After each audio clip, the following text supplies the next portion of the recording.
கைலாசத்திலே 32வது தூணிலே தூண்டாத மணிவிளக்கின் சுடர் விளக்கின் அருகிலே வந்து எப்படி தவம் இருக்கிறாள்? எப்படி தவம் இருக்கின்றாள்? ஆற்றி நல்ல மண்ணெடுத்து அரணாரை போல் உருவம் செய்தாள்.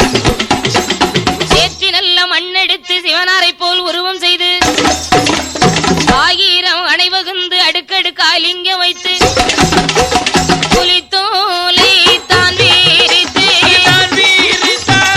பூங்கோடியாய் தான் அமர்ந்தாள்.